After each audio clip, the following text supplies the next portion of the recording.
Hello students, welcome to Study Campus. Today our topic is Advent of European. European India में क्यों आया था और इनके पीछे क्या वजह थी, उनके बारे में जानना आज बहुत ज़रूरी है। और यूरोपियन के कौन कौन से कंट्री के ट्रेडर्स इंडिया में आया था वो भी जानना ज़रूरी है। तो हम लोग देखते हैं। तो उसके पहले हमें एक चीज़ जानना बहुत ही ज़रूरी है, वो है ऑटमन एम्पायर। देखिए ऑटमन एम्पायर क्यों जानना ज़रूरी है, क्योंकि आप देख सकते हैं कि जो ऑटमन एम्पायर है वो कहीं ना कहीं से यूरोपियन ट्रेडर के लिए इंडिया में आने का ब्लॉकेज था, वो ब्लॉक कर दिया था।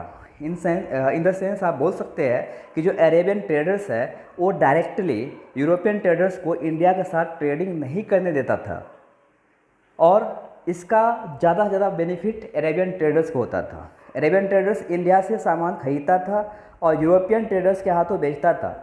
यूरोपियन ट्रेडर्स यूरोपियन के मार्केट में उनको बेचकर प्रॉफिट जो अर्न करता था, उनको ऐसा लगता था कि वो ज़्यादा से ज़्यादा प्रॉफिट अर्न कर सकता है अगर वो डायरेक्टली इंडिया के साथ ट्रेडिंग करेगा तो। लेकिन जो अरेबियन ट्रेडर्स थे वो इस लैंड रूट के थ्रू उनको नहीं जाने दे रहा था इंडिया, और इसीलिए यूरोपियन ट्रेडर्स को सी रूट ढूंढना बहुत ही ज़रूरी हो गया था। ओके, तो सबसे पहले कोलंबस नाम का एक ट्रेडर था जो इंडिया की खोज में निकला, लेकिन वो इंडिया के बजाय वो अमेरिका पहुंच गया।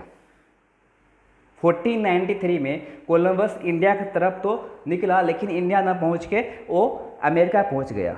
बाद में एलिमेंगो जो है वो अटलांटिक ओशन को क्रॉस करने के बाद पैसिफिक ओशन में गया था, जिनके नाम पे अमेरिका पड़ा। लेकिन डायस जो 1488 में वो भी इंडिया के तरफ आने की कोशिश किया था, लेकिन अफ्रीका में केप ऑफ गुड होप तक पहुंचा और उसके बाद वो लौट गया। उनके बाद 17 मई 1498 को वास्को द गामा नाम का जो ट्रेडर था, जो आप लोग सुने होंगे, वो 3 शिप के साथ, एक नहीं 3 शिप्स था, 3 शिप्स के साथ इंडिया आया। लेकिन रास्ते में उनके 2 शिप्स डूब गए। एक ही शिप जो है वो केप ऑफ गुड होप तक पहुंचा। केप ऑफ गुड होप पे उसको एक इंडियन भोरी मुस्लिम ट्रेडर जिनका नाम था अब्दुल माजिद, उनसे मुलाकात हुई। अब्दुल माजिद उनको इंडिया लेके आया और इंडिया में कैलिकट जो पोर्ट था वहाँ तक लेके आया। कैलिकट में उसको इंडियन हिंदू किंग जो जमोरिन के नाम से जानते थे, वो उनको बहुत ही वार्मली स्वागत किया, वार्मली उसको वेलकम किया। क्योंकि इंडियन लोगों को भी ये था कि अगर यूरोपियन ट्रेडर्स के साथ ट्रेडिंग करता है तो इनको ज़्यादा से ज़्यादा बेनिफिट हो, और इसीलिए वो यूरोपियन ट्रेडर्स को उतना ज़्यादा वो वहाँ पे रियायत देते थे। तो आप ये ओटमन एम्पायर आप समझ सकते हैं, जो बीच में जो है वो लैंड रूट के थ्रू जाना उसको पॉसिबल नहीं था। That is why they had to find the sea route. Now आप देख सकते हैं कि वास्को द गामा किस तरह से ये कोस्टल एरिया के थ्रू वो केप ऑफ गुड होप, ये आपका केप ऑफ गुड होप है, यहाँ तक पहुँचा। यहाँ से अब्दुल माजिद उसको लेके गया कहाँ तक, कैलिकट तक, और कैलिकट में उनको जमोरिन किंग बहुत ही अच्छे से स्वागत किया। उसके बाद जब वो यहाँ से इंडिया से वापस लौटा और जो भी सामान इंडिया में ख़रीदा था उसको यूरोपियन मार्केट में जब बेचा, तो जितना भी उनको जर्नी में खर्च हुआ था उसके 60 टाइम्स उसको बेनिफिट मिला, 60 गुना फ़ायदा हुआ। उसके बाद 1500 में अल्वेयर आया। अल्वेयर वो भी पोर्तुगीज थे, वो भी इंडिया के साथ ट्रेडिंग इस्टेब्लिश किया, और यहाँ पे उसने अरेबियन, क्योंकि अरेबियन ट्रेडर्स अभी उसको अपोज करने लगे और उनको रेड सी के पास, आप देख सकते हैं रेड सी के पास को अपोज करने लगे, और दैट जो है इंडिया में उनको आर्मी बेस बनाना पड़ा। और उसका नेवी बेस तो स्ट्रांग था ही, और कैलिकट में उसने आर्मी बेस ही बना लिया। और Arabian traders and Portuguese traders के बीच में अभी बहुत ही ज़्यादा कॉन्फ्लिक्ट होने लगा था। 1502 में फिर से वापस आया वास्को द गामा और फिर से वो ट्रेडिंग इस्टेब्लिश किया। ओके, तो फिर धीरे धीरे आप देख सकते हैं कि वो किस तरह से कोची, कैलिकट, कैंदौर, ये तीनों जगह को अपना वो ट्रेडिंग सेंटर बना लिया। 1510 में गोवा जो है वो कैप्चर किया। Goa was captured by एल्मेडा। एल्मेडा जो उसका first, एल्मेडा was the first governor of Portuguese who captured Goa from Adil Shah. Adil Shah was ruler of Bijapur, उनसे कैप्चर किया। और 1530 में जो कैपिटल था पोर्तुगीज का कोची, उस कोची को कोची जो कैपिटल था, वो कैपिटल को कोची से गोवा ट्रांसफ़र किया। और इसके बाद डच आया, डच ईस्ट इंडिया कंपनी, फिर ब्रिटिश ईस्ट इंडिया कंपनी, फिर डेनमार्क के भी डैनिश लोग आए, तो फ्रेंच भी आए। तो आप देख सकते हैं कि किस तरह से, और सबसे ज़्यादा जो मोनोपोली रहा है वो ब्रिटिश का रहा है। और ब्रिटिश, ये देख सकते हैं कि ब्रिटिश कौन कौन से जगह पे अपना ट्रेडिंग सेंटर इस्टेब्लिश किया था। ये जितने भी आप रेड कलर में देख रहे हैं वो सब के सब ट्रेडिंग सेंटर्स था ब्रिटिश का। ओके, तो देखते हैं one by one. The Portuguese. The Portuguese were the first Europeans to arrive in India in 1498. The closing of the traditional trade routes Western Asia by the Ottomans and rivalry with the Italian states set Portugal in search of an alternate sea route to India. The first successful voyage to India was by Vasco da Gama on May 17, 1498, when he arrived in Calicut, now in Kerala, piloted by Abdul Majid and was received by the Hindu king Jamorin. Vasco da Gama visited India for a second time in 1502. तो इसके पहले मैं बताया था कि 1502 and 1498 के बीच में एक और पोर्तुगीज आया था जिसका नाम था अल्वेयर, और वो इंडिया में मिलिट्री बेस तैयार किया गया था। The Portuguese established a chain of outposts along the Indian west coast and on the island of Ceylon in the early Ceylon, that is Sri Lanka, in the early 16th century, which were called Fetroerias. In 1501, Portuguese established Kochi as their first trading station in India. It was the early capital of Portuguese in India. In 1505, Francisco de Almeida, जो 1502 से 09 तक India में governor रहा, was sent as first Portuguese governor to India to establish Portuguese naval supremacy in this region. He was followed by Alfonso de Albuquerque in 1509, who was the real founder of Portuguese power in India. In 1510, Albuquerque captured Goa from ruler of Bijapur and also controlled over parts of Rajouri and Dabhol, thereby bringing Bijapur naval trade at standstill. Albuquerque encouraged his countrymen to marry Indian women and abolished sati. आप देखिए, जो एक प्रथा था, custom था कि उस time में सती प्रथा चलता था और साथ साथ विडो रीमैरिज अलाउड नहीं था, तो उसका फ़ायदा पोर्तुगीज ने उठाया। क्योंकि इंडिया में आने के पहले जो रोम के पोप थे, मतलब निकोलस 5, उसने एक संदेश देकर भेजा था कि अगर तुम इंडिया जा रहे हो तो वहाँ पे तुमको क्रिश्चियनिटी को फैलाना है, स्प्रेड करना है। और यहाँ पे विडो को के साथ उसके जितने भी आर्मी लोग थे, ट्रेडर्स लोग थे जो घर से दूर था, वो शादी कर करके उनको क्रिश्चियन में कन्वर्ट करवाते गए। नीनो दा कूना transferred the Portuguese capital from Kochi to Goa in 1530 and acquired Diu in 1535 and Daman in 1559. The famous Jesuit Saint Francisco Xavier came to India with the governor Martin Alfonso de Souza. The Portuguese power witnessed a decline by the end of the 16th century as they lost Hooghly in 1631 after being driven out by Qasim Khan, a Mughal noble. They lost Hormuz in 1622 to the British. The Marathas captured, देखिए इस time Maratha में आप नाम सुनेंगे बाजीराव 1, तो the Marathas captured Salsette and Basin, जिसको वसई बोलते हैं अब, Basin in 1739. Ultimately, the Portuguese were left only with Goa, Daman and Diu, which they retained till 1961. हम जानते हैं कि 1961 में गोवा, दमन एंड दीव वो इंडिया का पार्ट बन गया। The naval monopoly of Portuguese was shattered by the Dutch. In 1661, the Portuguese king gave Bombay to Charles II of England as dowry for marrying his sister. तो पोर्तुगीज की जो रूलर थे जिनके sister का शादी चार्ल्स सेकेंड जो England का राजा था उनसे किया गया, तो डॉरी के बेस पे बॉम्बे को पोर्तुगीज जो है वो ब्रिटिश के हवाले कर दिए। The Portuguese made spice trade particularly paper trade a monopoly.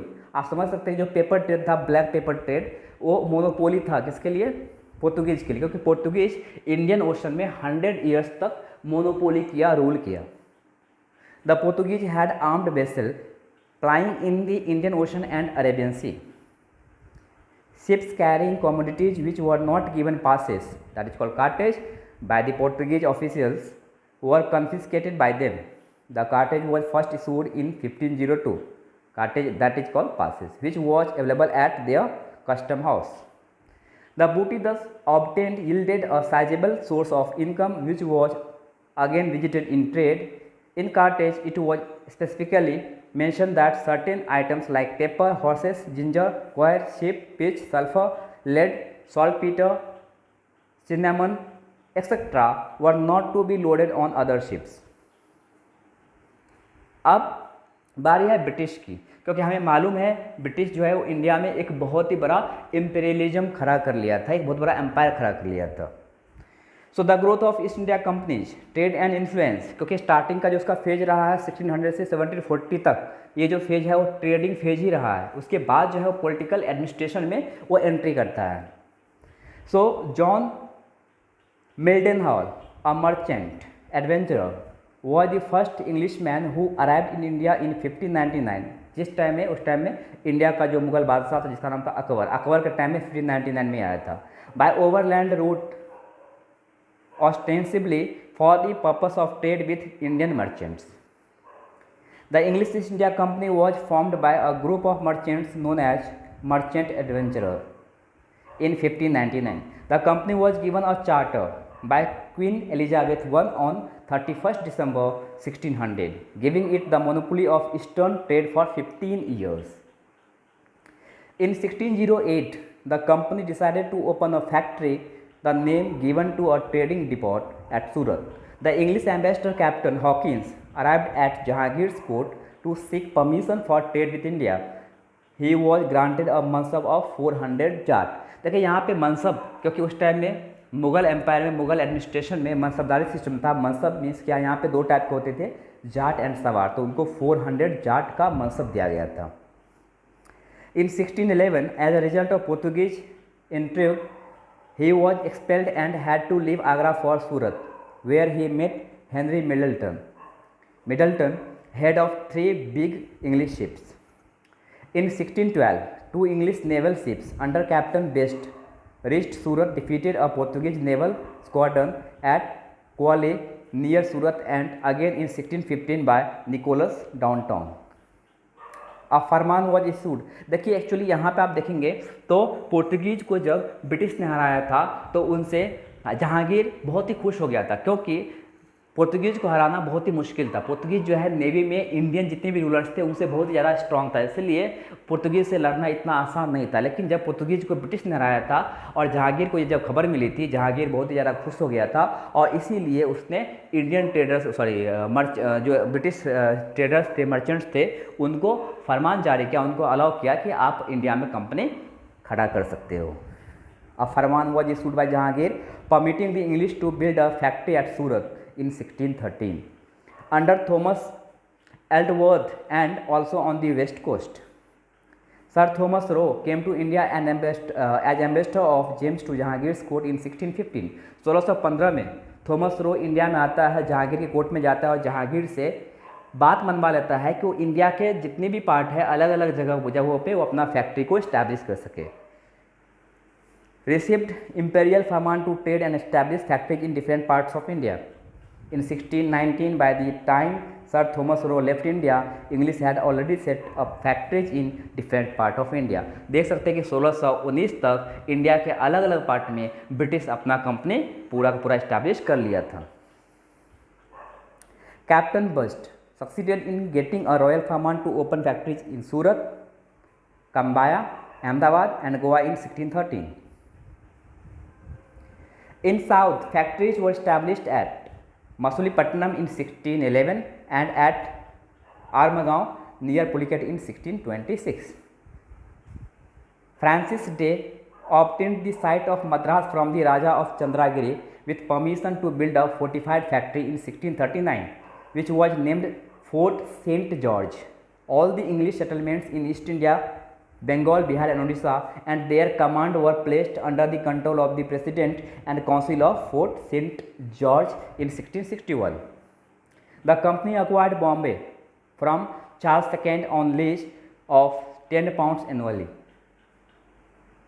Gerald Unger was the first governor from 1669 to 1677. Later, Bombay replaced Surat as headquarters of the company on west coast. तो आप देख सकते हैं कि 1677 में जो बॉम्बे है वो सूरत के बदले बॉम्बे को हेडक्वार्टर बना दिया गया. In Eastern India, English company had opened its first factories in Odisha at Hariharpur in 1633 and also opened factories at Patna, Balasore, Dhaka and other places in Bengal and Bihar. The Sultan of Golconda issued the company the Golden Farman, allowing them to trade within the part of the kingdom freely on payment of duties worth 500 pagodas a year 1632. The English East India Company got a nishan from Sultan Shuja in 1651, which they received trading privileges in return for a fixed annual payment of rupees 3000. By another nishan, the English company was exempted from custom duties in 1656. In 1689, English under Sir Joseph Child captured 2 Mughal ships, which promoted Aurangzeb to order Siddhis to block Bombay. English factories at Surat, Masulipatanam, Bizagapatnam were seized and their fort at Bombay besieged. On Sir John Child's plea, Aurangzeb granted them permission to trade on payment of 1,50,000 as compensation.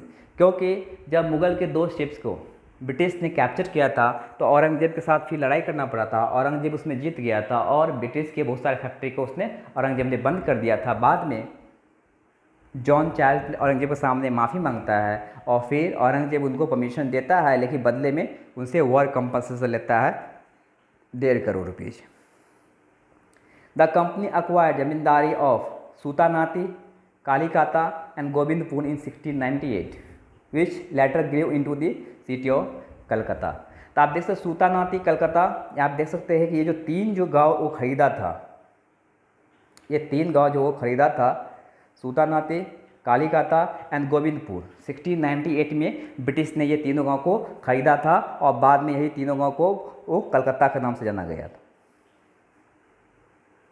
The factory of Sutanati was fortified and named Fort William in 1700 and all settlements in Bengal, Bihar and Odisha were placed under Fort William 1700. तो आप देख सकते हैं कि fort William से पहले Saint fort George बना था. Doctor William Hamilton, a member of Surman commission, cured Farrukhsiyar of a painful disease. Farrukhsiyar granted a farman in 1770 for duty-free trade.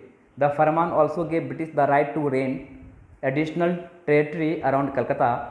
In return for an annual payment of sum of rupees 10,000, it was exempted from payment of all duties at Surat. तो अब ये 1770 में जो फारुखसियार जो फरमान जारी किया था, ये बहुत ही बड़ा मिस्टेक बोला जाता है कि ये बहुत ही बड़ा ब्लंडर था, मिस्टेक था और इसका ही फ़ायदा बाद में ब्रिटिश ने बंगाल में उठाया था. The company's coins minted at Bombay were allowed currency throughout Mughal empire. क्योंकि मुगलों के पास अभी करेंसी की बहुत ज़्यादा रिक्वायरमेंट होने लगी थी, इसलिए उसने ब्रिटिश इंडिया का जो भी कॉइन्स था उसको इंडिया में यूज करते थे. Bombay was fortified in 1720 by Charles boon. The company superior body courts of directors was based in London while its subordinate body was in Asia. Each factory was administered by a governor in council. The governor was the president of council with no extra privileges. Everything was decided in council by majority votes. The members of the council consisted senior merchants of the company. The court of directors was the supreme authority in framing policies for the country. No non-member was allowed to trade with East or to share its high profits.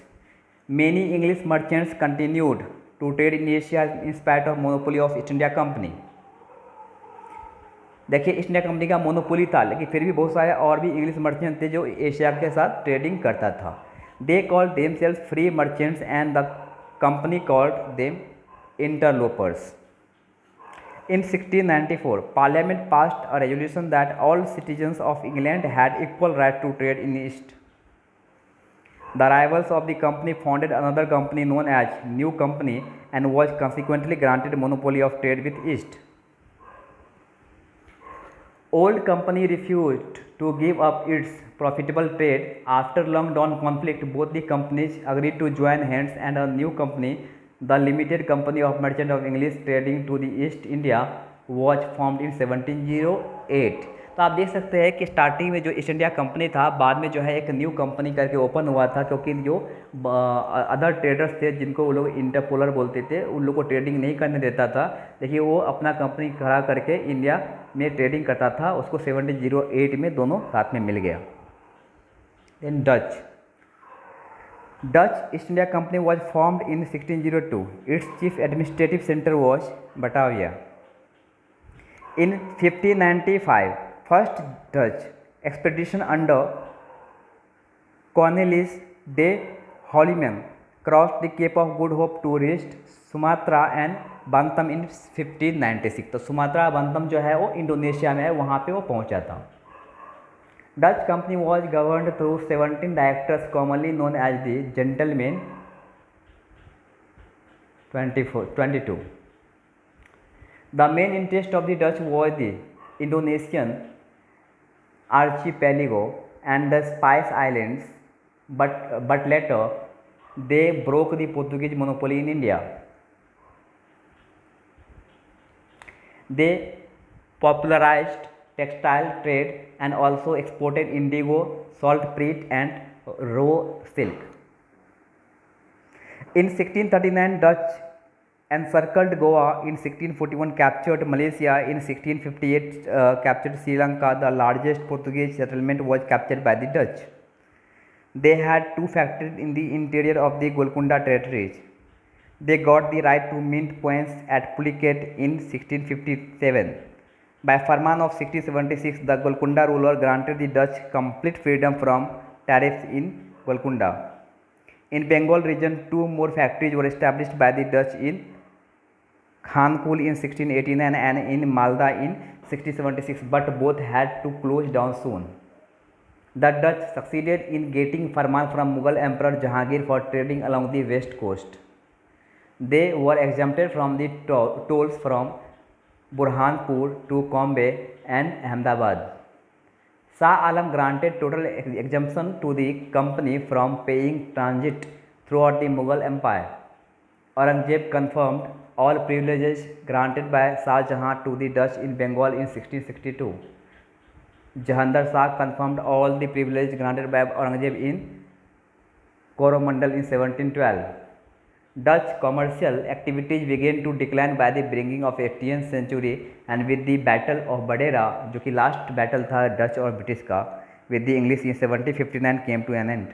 और इस battle of Badera के बाद जो है वो British India पे उन दोनों के बीच में एक ट्रीटी साइन हुई. इस ट्रीटी के अकॉर्डिंग इंडोनेशिया का सारा जो है वो टेरिटरी डच को दे दिया गया और इंडियन टेरिटरी ब्रिटिश को दे दिया गया था.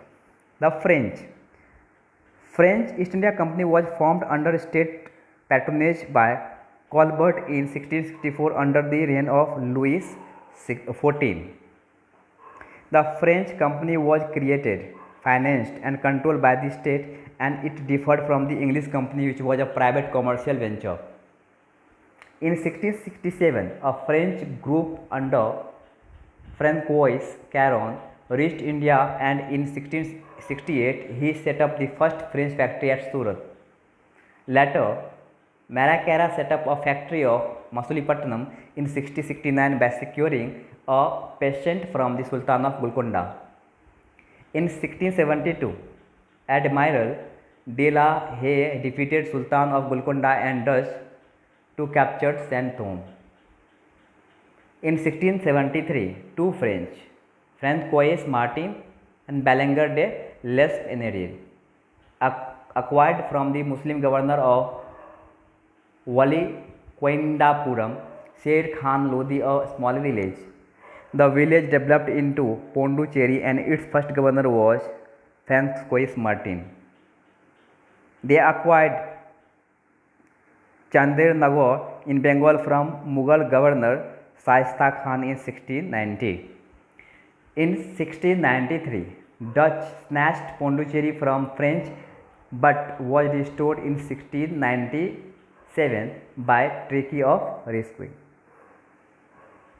In 1706, population of Pondicherry was 40,000 while population of Calcutta was only 22,000, which shows the prosperity of Pondicherry. Pondicherry, Fort Louis, was made the headquarters of the all French settlements in India, and Francois Martin became the Governor General of French Affairs in India. In 1720, the company was reconstituted as Perpetual Company of the Indies. The French power in India was revived under Lenoir and Dumas, who were governors between 1720 and 1742. They occupied Mauritius in 1721, Calicut in 1739, Malay in 1725, and Yanam in Coromandel and Karaikal in 1739. Dupleix was an important French governor in India in 1742. His coming saw the beginning of Anglo-French conflict, that is also called Carnatic War, resulting in their final defeat in India. The French maintained close ties with Dostali, the Nawab of Carnatic. On recommendation of Dostali, the Mughal Emperor Muhammad Shah issued a farman granting permission to the French to mint and issued gold and silver currency bearing the stamp of Mughal Emperor and the name of the place of minting. इसके बाद आता है Denmark के the Danish formed an east India company and arrived in India इन 1616. तो French के पहले Denmark के लोग, डेनमार्क के ट्रेडर आए थे, इसको हम डैनिश बोलते हैं. दे एस्टैब्लिश सेटलमेंट्स एट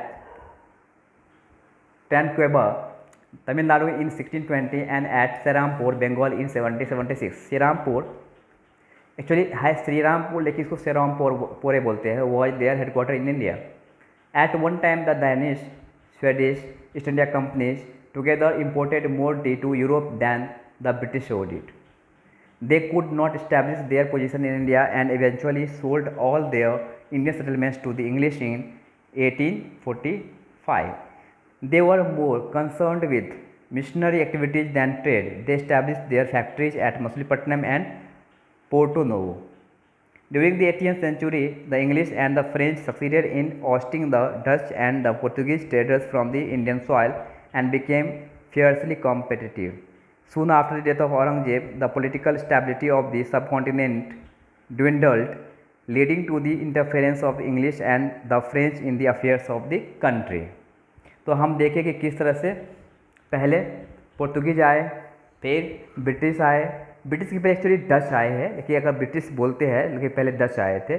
तो पहले पोर्तुगीज आए, डच आए, ब्रिटिश आए, डेनमार्क आए, ऑस्ट्रियन आए और इसके बाद फ्रेंच आए. तो आज के लिए बस करते हैं. Thank you very much.